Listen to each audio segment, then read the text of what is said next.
మదనపల్లిలో sub collector కార్యాలయం వద్ద అగ్ని ప్రమాదం జరిగిందని, అగ్ని ప్రమాదం లేకపోతే అగ్ని గట్టిగా ఉంది. దీనిలో ఇది చాలా దురదృష్టకర విషయం. ఇది ఎవరైనా చేసింటే మాత్రం చాలా హేయమైన చర్య. ఇక్కడ నేను ఒక విషయం చెప్పదలుచుకున్నది ఏమంటే, అధికారులు, దర్యాప్తు అధికారులు త్వరగా ఈ దర్యాప్తును పూర్తి చేసి ఎవరైతే నీకు నిజంగా ఇన్వాల్వ్మెంట్ ఉన్నారో వాళ్ళని త్వరగా బయటపెట్టి వాళ్ళ పేర్లు బయట చెప్పాల్సిందిగా రికమెండ్ చేస్తున్నాం. ఇక్కడ ఈ దర్యాప్తు త్వరగా తెలియడం వల్ల అనేకమైన అపోహలకు, అనుమానాలకు అవకాశం ఇస్తోంది. ముఖ్యంగా వైసీపీ నాయకులపై అన్యాయని చెప్పి టీడీపీ వారు వేగ్ అలిగేషన్స్ చేస్తున్నారు. నేను చెప్పే విషయం ఏమంటే, సబ్ కలెక్టర్ కార్యాలయంలో ఉన్న రికార్డు దగ్ధం చేసింది మాత్రం పూర్తిగా రెవెన్యూ రికార్డు ఉండేది తెలుసుకునే అవకాశం ఉందో. ప్రతి కాపీ కూడా బేసిక్ రికార్డ్స్ ఎక్కడైనా తీసుకుంటూ వస్తే ఎంఆర్ ఆఫీస్లో ఉంటాయి. ఇది అదేవిధంగా కలెక్టరేట్లో ఉంటాయి. ప్రాసెస్ ఒక్క ఆర్డీ ఆఫీస్లో ఉంటాయి. జరిగేది ఎక్కడ ఎవరన్నా కొంచెం తెలియని మూర్ఖులు ఎవరన్నా ఉంటే ఇక్కడ అప్లై చేసింటారు. కానీ ఏ సెన్స్ ఉండేవాడు కూడా ప్రైవేట్ వ్యక్తులు చేసే అవకాశం లేవు. ఇది ఎక్కడైనా జరిగింటే అవకాశం అనేది ఉంటే లాజికల్గా కానీ ఒక ఆలోచిస్తూ వస్తే ఆ తప్పులు ఎవరైనా సరే సబ్ కలెక్టర్ కాలం చేసి సబ్ స్టాఫ్ ఎవరైనా వాళ్ళకి చేసే అవకాశం ఉంటుంది. కానీ ఎవరంటే వాళ్ళు చేసి మాత్రాన్ని ఏదో గెట్టోర్ అయిపోతారు ఉద్దేశం ఉండే అవకాశం లేదు.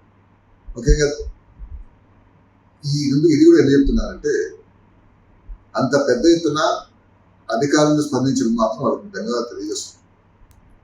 ఈరోజు డీజీపీ గారు కానీ, తర్వాత రెవెన్యూలో అత్యంత ఉన్నత అధికారులు కానీ వచ్చి చేయడం అనేది పాజిటివ్గా ఇమ్మీడియట్గా రెస్పాండ్ కావడం అనేది చాలా బాగుంటుంది. అయితే నా విజ్ఞప్తి ఏమంటే, త్వరగా ఆ పేర్లను బయట పెట్టించినారంటే ప్రజలకు ఉన్న అపోహలు, అనుమానాలు పోతాయి.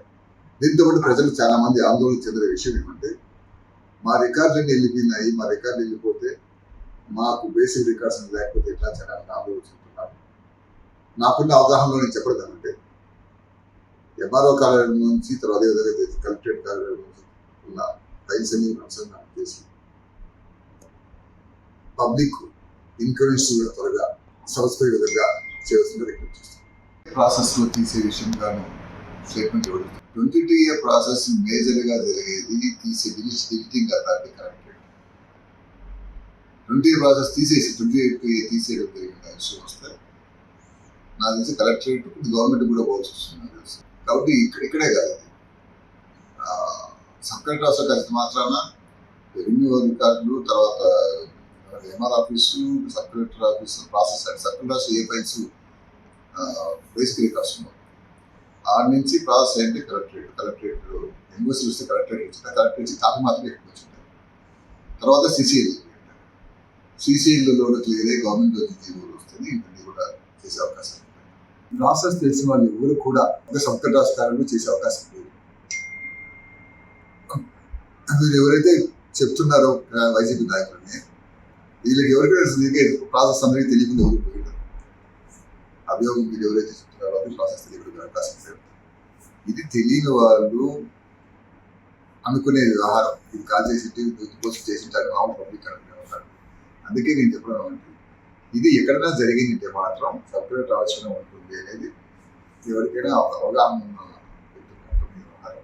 కాబట్టి నేను ఈ దర్యాప్తును తక్షణం ఆ చేసిన వాళ్ళ పేర్లను బయటపెట్టాల్సిందిగా పెట్టారంటే, ఒకవేళ ఇన్వెస్టిగేషన్ ప్రాసెస్లో కొన్ని ఇష్యూస్ ఉండొచ్చు. కాబట్టి నా విజ్ఞప్తి ఏమంటే, అపోహలకు అవకాశం ఈ విధంగా రాజకీయ పార్టీలకు ఈ ఇష్యూ ఏదో ఒకటి చేసుకునే అవకాశాలు మాట్లాడే పరిస్థితి లేకుండా తక్షణం దాన్ని చేపట్టే దర్యాప్తులో పేర్లు ఎవరైతే చేసినారో వాళ్ళ పేర్లు